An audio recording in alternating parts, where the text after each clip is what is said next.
Hello everyone, welcome back to my another video. तो आज की इस वीडियो में हम लोग पढ़ने वाले हैं कि जो मेरा एट्रीब्यूट का जो टाइप्स बच गया था उस एट्रीब्यूट के बारे में हम लोग पढ़ने वाले हैं। हम लोग पढ़ लिए थे सिंगल वैल्यू एट्रीब्यूट, हम सिंगल सिंपल एट्रीब्यूट और कंपोजिट एट्रीब्यूट और सिंगल वैल्यू और मल्टी वैल्यू एट्रीब्यूट के बारे में हम लोग पढ़ लिए थे।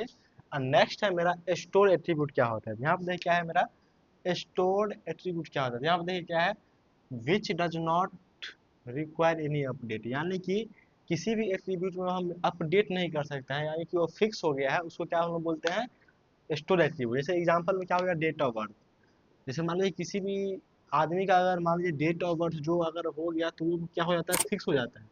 डेट ऑफ बर्थ मेरा चेंज नहीं होता है तो उसको क्या बोल देंगे हम स्टोर एट्रीब्यूट। सेकंड में क्या है मेरा डेराइव्ड एट्रीब्यूट। इसका क्या है definition, which value of the attribute derived from the other attribute, यानी कि डेराइव एट्रीब्यूट के नाम से ही हमको डिनोट करता है कि किसी दूसरा एट्रीब्यूट से जो एट्रीब्यूट डेराइव हो उसको क्या बोलते हैं हम लोग डेराइव एट्रीब्यूट। यहाँ पे क्या है देखिए the value of attribute derive from the other attribute, यानी कि किसी और एट्रीब्यूट से ये एट्रीब्यूट डेराइव होगा। जैसे मान लीजिए एक एज एज एट्रीब्यूट जो है, देखिए एज क्या हो गया मेरा डेराइव एट्रीब्यूट। कैसे हुआ डेराइव एट्रीब्यूट, क्योंकि ये डेट ऑफ बर्थ से क्या होता है ये डेराइव होता है। जैसे मान लीजिए आपका डेट ऑफ बर्थ अगर फिक्स हो जाता है तो हम डेट ऑफ बर्थ के हिसाब से ही हम डेराइव एट्रीब्यूट निकालते हैं, यानी कि मेरा एज कितना है, एज क्या होगा यहाँ पे डेराइव एट्रीब्यूट, और यहाँ पे डेट ऑफ बर्थ क्या होगा मेरा स्टोर एट्रीब्यूट।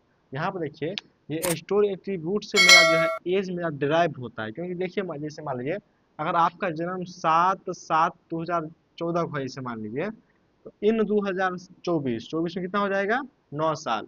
अब एज क्या हो गया ये 9 साल, तो एज जो है क्या हो गया मेरा डेराइव एट्रीब्यूट। क्यों हो गया, क्योंकि देखिए ये अदर एट्रीब्यूट से ड्राइव होता है। जैसे कि 2023 में हो गया 9 साल, 2024 में हो गया 10 साल और 2034 में कितना हो जाएगा 20 साल हो जाएगा, यानी कि डेराइव स्टोर एट्रीब्यूट से ड्राइव हुआ एज एट्रीब्यूट, इसको हम लोग क्या बोल देंगे डेराइव एट्रीब्यूट, क्योंकि ये डेराइव होता है डेट ऑफ बर्थ से, यानी डेट ऑफ बर्थ एट्रीब्यूट से ये ड्राइव होता है। अब यहाँ पर देखिए ये इंपॉर्टेंट है की एट्रीब्यूट, जैसे आपको आगे भी पढ़ना होगा क्या है which uniquely identify and the entity in the entity set, यानी कि किसी एंटिटी सेट के जो भी एंटिटी होता है वो यूनिकली आइडेंटिफाई करे, यानी कि उसका कोई भी जैसे मान लीजिए यूनिकली आइडेंटिफाई करा। जैसे मान लीजिए यहाँ पे roll number student entity set हो गया और उसका रोल नंबर, यानी किसी भी स्टूडेंट का जो है रोल नंबर यूनिक होगा, यानी कि उस पर्टिकुलर एक स्टूडेंट को वो डिनोट करेगा, इसीलिए उसको क्या बोलते हैं रोल नंबर हो गया एक यूनिक एंटिटी, यानी कि क्या बोलते हैं उसको की एट्रीब्यूट इसको बोलते हैं। क्यों बोले क्योंकि यूनिकली आइडेंटिफाई करेगा किसी भी स्टूडेंट को।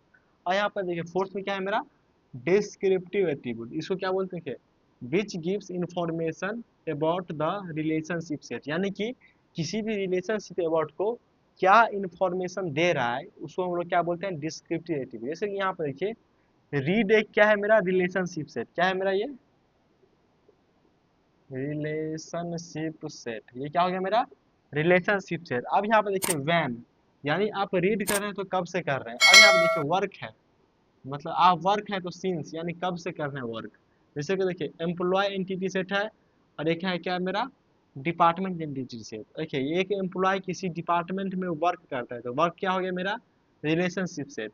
और देखिए कब से मेरा काम कर रहा है तो ये सिंस जो है कब से कर रहा है यही क्या हो गया मेरा डिस्क्रिप्टिव एट्रीब्यूट। समझ में आ गया।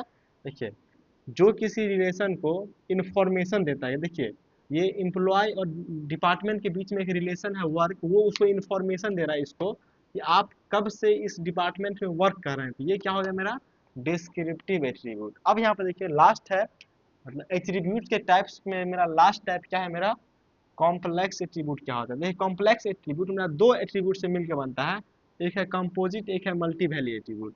कंपोजिट के बारे में बता दिए थे कि जो फर्दर डिवाइड हो सके, और मल्टी वैल्यू एट्रीब्यूट के बारे में हम लोग बता दिए थे।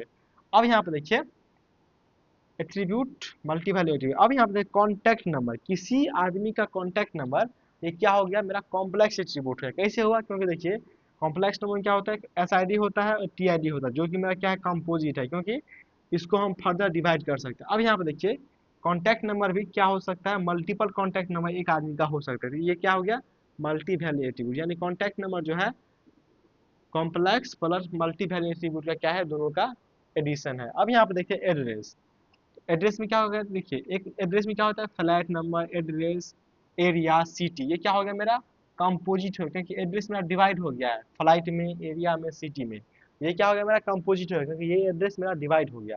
और एड्रेस मल्टीपल एड्रेस भी हो सकता है, जैसे मान लीजिए मल्टीपल हाउस आपका जहाँ जहाँ होगा वहाँ वहाँ आपका एड्रेस हो सकता है। तो एड्रेस क्या हो गया, कंपोजिट भी हो गया और मल्टी वैल्यू एट्रीब्यूट भी हो गया।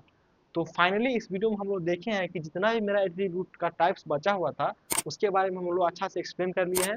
तो चलिए इस वीडियो में इतना ही, मिलते हैं नेक्स्ट वीडियो में। Thank you.